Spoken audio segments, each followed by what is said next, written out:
Hey everybody, John here at Havokmkr Studio and FMP Wargamers. So I'm hoping you're having a great Wednesday morning. I know I am, even though I'm a little tired, but that's okay because we got some exciting news to talk about in relation to Atomic Mass Games and Marvel Crisis Protocol. So first, let me do some due diligence that I've forgot about and somebody kind of pointed out. If you are not familiar with Atomic Mass Games, they make a game called Marvel Crisis Protocol. This is a tabletop skirmish game using your favorite Marvel characters, not from the MCU, but from the actual comic books. Now, some of the characters might have the classic costumes, some might have the most present costumes, but from the comics, not from the MCU. So, this game is probably the most, and you've probably heard me say this before, balanced tabletop skirmish game right now. And they've got a lot of great features. So one of the features, let me talk about a couple of these, and then we're going to get into looking at Quicksilver, this week's release that we were right about, which I'll get into that in a minute. So one of the features is that after you buy that main box, which I think you can still get by without it, but there's some critical cards that you really want to get out of there. After you buy that main box, you don't have to do anything else. You've got 10 characters to build your roster from. You've got all the dice, all the tokens, the rule book, the measuring tools, everything. You're done. You don't have to buy any more unless you want to. You don't have to buy any source books, any rule books, any codexes or army books, nothing like that. Every time that you buy a character or a set of characters, it comes with obviously the miniature itself that you do have to assemble. It also comes with their character cards that has all the information to play that character and extra little action cards that you can play during the game, and maybe even some tokens that, depending, like Doctor Strange or Mr. Sinister, might have some additional tokens, that sort of thing, to represent some of their special abilities. Another feature is that the rules are free online. I'm going to show you that here in just a minute. They also have the assembly, the transmission, or they have the assembly guys here online. They have a gallery with all their miniatures, so you can see a 360 view of all the miniatures. And then, of course, links to the shop and whatnot. They also have all their organized play rules, and they have transmissions for upcoming models. So they really, really do a good job of showing off everything about this game. They don't leave you wanting, really, and well, except for wanting to have the miniatures in your hand. So let's take a look at the rule book. I'm going to go ahead and click on it on their website, take you right to the rules. The rule book is free online. It is a PDF. You can download it, and of course, you can go print it off. Another cool thing about this rule book, it's only like 30 pages, so you don't have to flip through a 400-page rule book where 300 some odd pages are pictures and background information, and you get to the last less than 100 pages worth of rules. You get all the rules up front. But they have an FAQ and errata section. If you're seeing this on the screen, some of you, I realize, are driving and listening to this. But they have an FAQ and errata. So you can just click on that and see what's updated. But if you're wanting just to get the rulebook, download it right now. Their FAQ and errata is updated in that online rulebook. So if at some point in time you're like, you know what, I'm ready to play, let's go ahead and take a look at how these rules are before I invest too much into it. You already got everything updated. And the fact that it's free is you can look before you buy, guys. You can look before you buy. You might even be able to play test if you can figure some stuff out. I'm not going to tell you how, but you might be able to figure. You know what? I can tell you. I don't work for Atomic Mass Games. Look, on their Facebook page, they're always revealing what the cards do, or what the character cards are. So there are the rules for all the characters. You have what all the symbols are for the 8-sided dice, and you can easily assign values to that. If you don't have their special dice, you can grab some 8-sided dice, or even just use a online dice roller. Now that might eat up some time, but you can at least play to see what it's like. It's a lot faster if you have the dice because you can just look at the symbol and move the ones you don't need out of the way. But you can still play test the rules if you want before you dive in. Now, are you going to be getting the full effect? No, because you're not going to have access to their special cards that you can play during the game. You're not going to have access to most of the scenarios that you get that comes in the main box, and sometimes these characters will always have not always, but they'll usually have a special mission card, whether it's an extraction or it's in a hold objective type of mission. So with that said, they also have multiple game modes. The Ultimate Encounters is one of them, where you basically take 3 players. You might be able to squeeze in a 4th player, but 1 player will take on the role of either Ultron for All Will Be Metal or the Incredible Hulk. They'll take on the role of the Hulk. And the other 2, maybe 3 guys, maybe even 4 if you really wanted to get people involved, you divide up your roster of characters amongst those however many players, 2 or more, or maybe even 1 if it's just one of you playing against it, and you have 6, or not 6 rounds, but you have a number of rounds to complete the objective. Usually I think it is 6 rounds, but you have to stop Ultron or the Hulk. Those are just a couple examples of play. They also have tournament formats, arena format, and party formats that you can read about. So there's a lot that you can do besides normal play of this game. And the game itself is centered around playing basically a tournament. It is set up to play a tournament. Crisis events, they always do those. They even got their affiliation list. Okay, all right, well, this is cool. And speaking of affiliations, before we go any further, let's take a look at these affiliations. Ooh, goodness. Now, these are constantly updated, but the affiliation lists are, I'm actually trying to see if, I don't see, I was wanting to see if Quicksilver and Wanda Maximoff, they're just listed as Brotherhood of Evil Mutants. They are not listed as Avengers. Interesting. I guess it's okay because the Avengers roster is pretty gosh darn huge. So can't complain too much. Okay, but anyway, so they have the affiliation roster so you can start seeing who's on what. And we're also got an idea of what's coming up. Colossus. They haven't even shown that character yet, and they just showed that with X-Force, Colossus is going to be joining that. That's incredible. See, sometimes you get a little sneak peeks on here. That's really awesome. What about Juggernaut? Is he going? No. Oh, there he is, Juggernaut in Brotherhood of Evil Mutants. Man, this is a good day.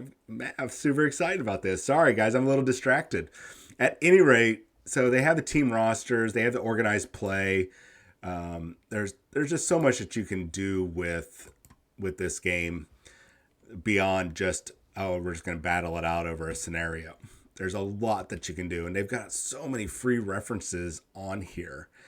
Even a banned and restricted list that's for some tournament play. Now, why they have it like that, I don't know. I don't know why some of these tactics, they might be a little bit more geared for casual play, or doing like specific scenario, or maybe even the ultimate encounters.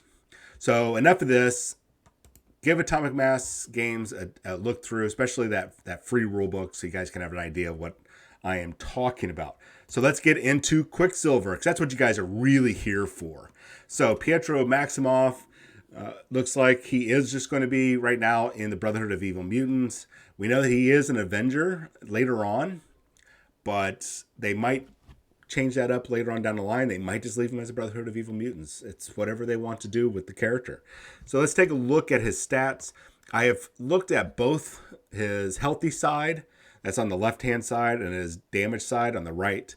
That nothing seems to have changed. So I'm just going to read off of one of them. So left to right, top to bottom, he's got 5 health. He's got long-range movement. He's got his height range, or his height is 2. That's pretty standard. He is just a normal human being. And he costs 3 threat, or 3 points, however you like to word it. I like to say 3 points. Other people are like, no, it's 3 threat. It's just 3 points. We know what they want.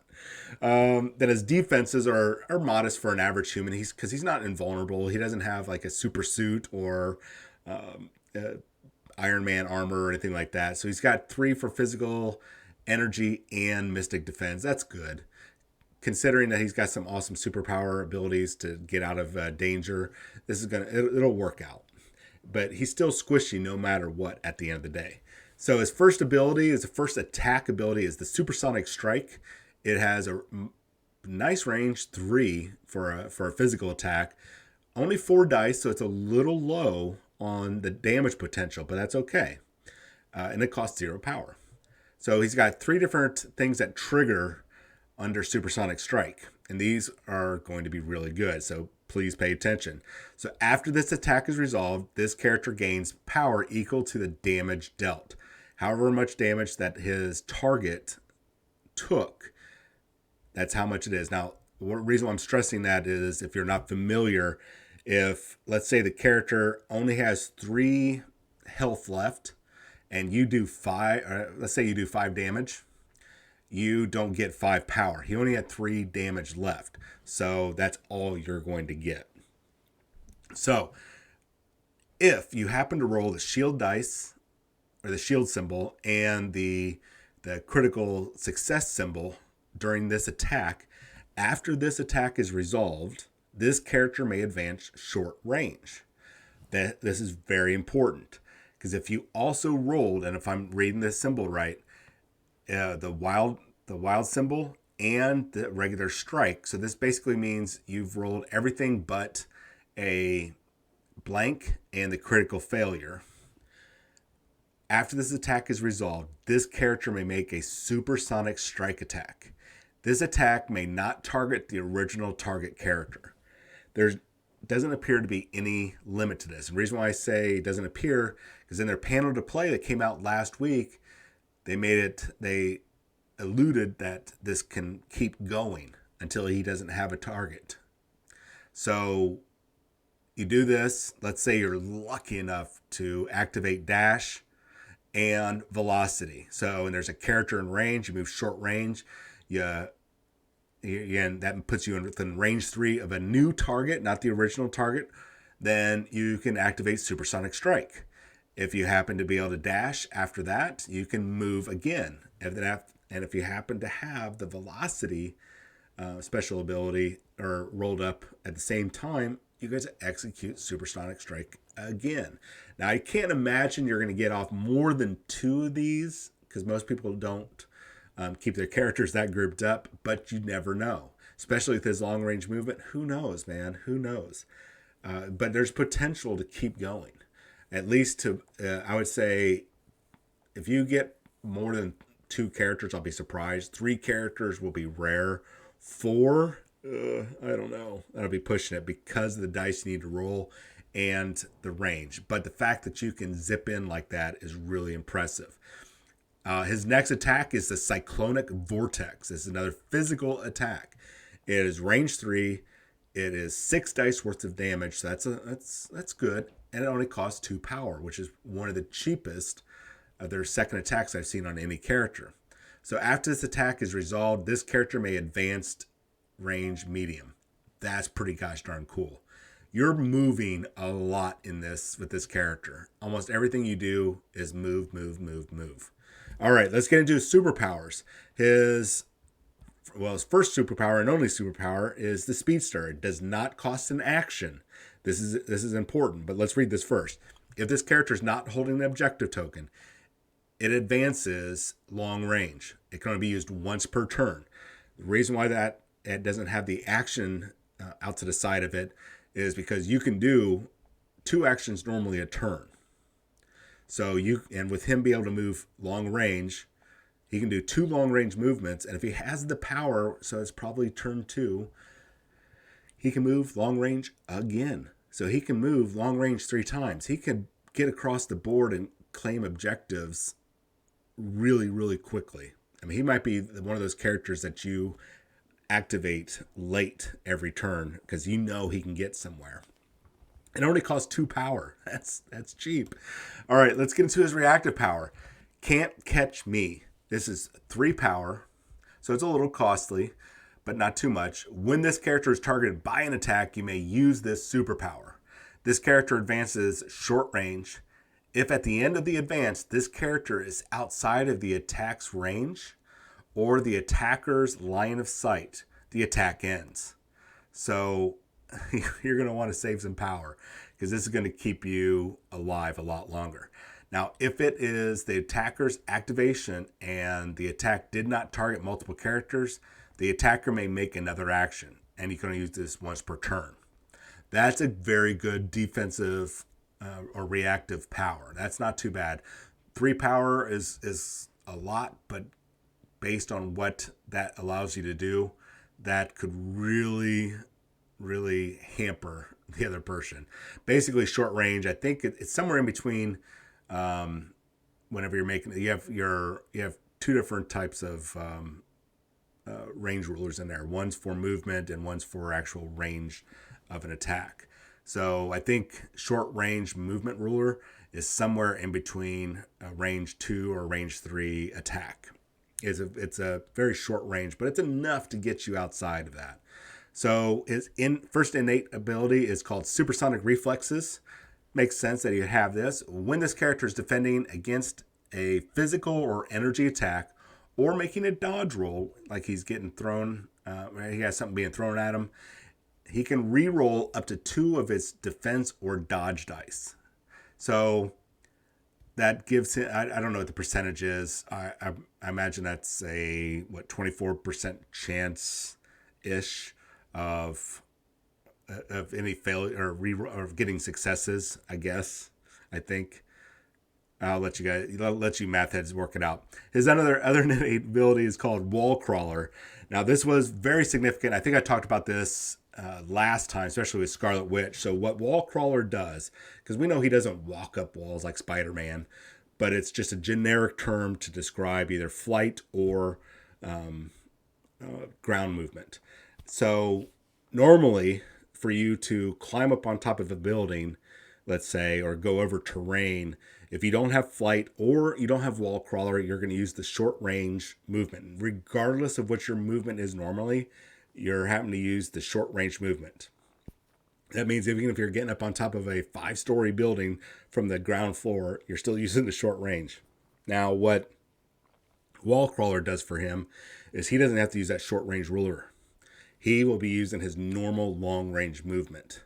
And that's because he's just so fast, he can sprint right up the side of the building and across without worrying about anything. It's very effortless for him. So that is very significant. Now, it doesn't seem like he's super powerful. Obviously, he's not. He's not super powerful compared to, say, Wanda Maximoff. But what he does have in his corner is the ability to capture objectives very quickly. And if there's any objectives like where it's capture and hold, and he's got to walk away with it, he can't be using his speedster, but he can do his normal movement. So he's got a lot of advantages for when it comes to objectives. Now, is he going to be your brawler? No, but he is going to be that guy that can help support other units. And we still don't know what his action cards are going to be. So there could be something out there that's going to make him extremely significant. And he is our first speedster. So we've got pretty much everything right now except for telepathy. I mean, there's a broad range of powers, but we don't know what telepathy, so we'll see what Professor X does for us. We have to see what invulnerability, like Juggernaut and Colossus would have, and we need to see what giant growth is. And I think I'm still adamant that we are going to see that with Miss Marvel. Even though it was really cool seeing Kamala Khan's character model revealed, just there's something about the way they revealed it and its pose itself that leads me to believe that there's more, since she can grow in size or make her grow different parts of her body in different sizes or just her whole body. I think she's going to be our first giant growth character, probably followed by, if they decide to do Masters of Evil or the Thunderbolts, which is the good guy or the fake good guy version of the Masters of Evil. There's a character in there called Atlas that grows really big, really strong. or we might see Ant-Man become Giant Man later on down the line, or we might see, I think it's Ben Foster as Giant Man. I said this before, but I think that's the direction we're going to kind of go. So let me know what you guys think. Leave a comment down below. Leave a thumbs up, thumbs down. Make sure you hit that subscribe button. We're almost at that 100 followers over here on Havokmkr Studio. And that means that our first giveaways are right around the corner. We might even be able to do it before the end of May, which will be awesome because there's a bunch of models coming out in May. And I would love to be able to give some of those away to you all. And also, we got some PDFs for some RPGs that we're going to be able to give away once we get a hold of them. And we're almost at 3,000 followers over at FMP Wargamers, which I will start doing some giveaways there as well. But we need your support. So hit that subscribe button, leave a comment. Seriously, let me know what you guys think about my interpretation of these rules and my speculation on the upcoming models. Anyways, you guys have yourself a wonderful day. I'll probably be back around 1 or 2 o'clock because we have day 3 of Warhammer Fest. And I'll definitely be reporting on that. Have a wonderful day, and I'll talk to you later.